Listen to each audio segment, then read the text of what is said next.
Prime minister اور بلاول بھٹو کا رابطہ ہوا ہے. اس رابطے کے بعد ڈیسائیڈ کیا گیا ہے, جس طرح پہلے بات کرتے بریک سے پہلے, کہ ڈیلیگیشن جو ہے وہ دنیا کے ڈیفرنٹ جو کیپٹلز ہے وہاں پہ جائے گا. پاکستان کا مقدمہ, پاکستان کا جو موقف ہے وہ دنیا کے سامنے رکھے گا. جس کاؤنٹر کرنا ہے ڈیفینیٹلی ہم نے, جس طرح انڈیا نے بھی ایک ڈیلیگیشن بھیجنے کا فیصلہ کیا ہے. تو پرنسپل صاحب, رابطہ ہوا پاکستان تحریک انصاف سے, جو بھی نام آ رہے ہیں اس میں اپوزیشن کی کوئی سیاسی جماعت شامل نہیں ہے. اگر کسی ابھی تو بتائیں کہ ابھی کوئی ہوا رابطہ اگر ہوتا ہے تو کیا پاکستان تحریک انصاف شامل ہوگی ڈیلیگیشن میں؟ دیکھیں, وہ تو موقف تحریک انصاف کا آ جائے گا. میں اس سے پہلے جو ہے اس پہ کمنٹ نہیں کرنا چاہتا جب رابطہ ہوگا. دوسری بات یہ ہے کہ اختیار ولی صاحب نے اور بھٹی صاحب نے کچھ باتیں کی ہیں. انہوں نے کہا کہ پہلے بھٹی صاحب کی بات کا میں کر لوں کہ انہوں نے کہا کہ تحریک انصاف نے کوئی احسان نہیں کیا.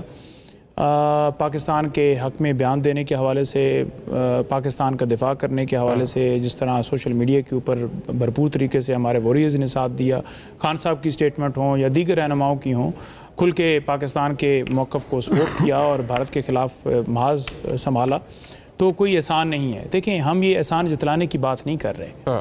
ہم نہ کوئی اس معاملے کے اندر یہ کہہ رہے ہیں کہ ہمیں کوئی ڈیل چاہتے ہیں.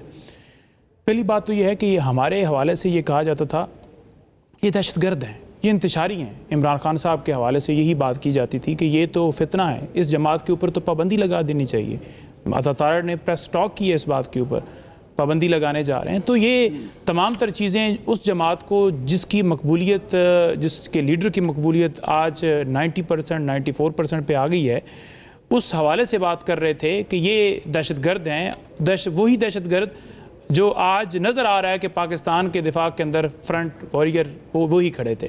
تو ثابت ہو گیا نا کہ آپ نے جھوٹے پراپوگنڈے کیے, جھوٹی بلیمنگ گیمنگ کھیلی, صرف اپنی پولیٹیکل سکورنگ کے لیے سارا کیا.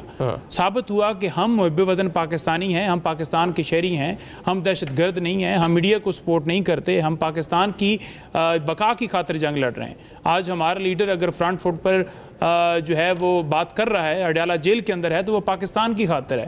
اس نے ہمیشہ یہ بات کی کہ میری جان سے زیادہ پاکستان کی جو آزادی ہے وہ اہمیت رکھتی ہے, آپ کی آزادی اہمیت رکھتی ہے.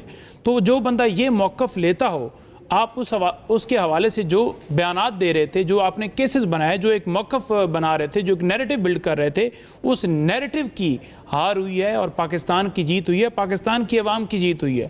یہ بات ہے ایکچول. کوئی یہاں پر احسان جتلانے کی بات نہیں کر رہا. دوسری بات یہ ہے کہ آپ نے کہا کہ تمام کیسز عدالتوں کے اندر ہیں, ساری دنیا کو پتہ ہے کہ جھوٹے کیسز ہیں. عمران خان نے یہی کہا تھا کہ ہم نہیں بیچ دیں گے. جب ایبسولوٹلی ناٹ کی بات کی تھی تو عمران خان نے کھل کے بات کی تھی. اسی وجہ سے امریکہ کو برا لگا, اسی وجہ سے سائفر آیا, اسی وجہ سے عمران خان کی حکومت ہٹائی, اور جو اس کے اندر بینیفیشری تھے, کیونکہ یہ تو سارے کیسز کے اندر تھے. انہوں نے تو کرپشن کی تھی, منی لانڈرنگ کی تھی, اپنے اپارٹمنٹس بنائے ہوئے تھے. تو انہوں نے دیکھا کہ ہمارے کیسز بھی ختم ہوں گے, اقتدار بھی ملے گا, اور سارا کچھ ہوا. جہاں یہ بات ایک اور چیز بھی ہے. دیکھیں, انہوں نے کہا جی کہ تمام جماعت, اختیار ولی صاحب نے بات کی کہ یہ سیاسی پارٹی نہیں ہے. دیکھیں, ہمیں ایسی سیاسی پارٹی نہیں بننا جہاں ترلے کرنے پڑیں, منتیں کرنی پڑی, گھٹنوں پہ آنا پڑے, جہاں آ کے جو آپ کو پتہ ہے جو کیا گیا. ہم تو پاکستان کے آئین کی خاطر کھڑے ہیں, ہم تو پاکستان میں رول آف لا کی بات کرتے ہیں. آپ وہ ہیں جنہوں نے گولیاں چلائی ہیں پاکستان کی عوام کے اوپر, جنہوں نے آئین کے اوپر حملہ کیا, جنہوں نے مخصوص نشستیں لینے کے لیے سپریم کورٹ سے رجوع کیا, جنہوں نے جو ہے 26ویں ترمیم کی ہے, جنہوں نے جو پی کے ایکٹ لے کر آئے ہیں, کوئی بات نہ کریں. چلیے اختیار صاحب جواب لے لینا.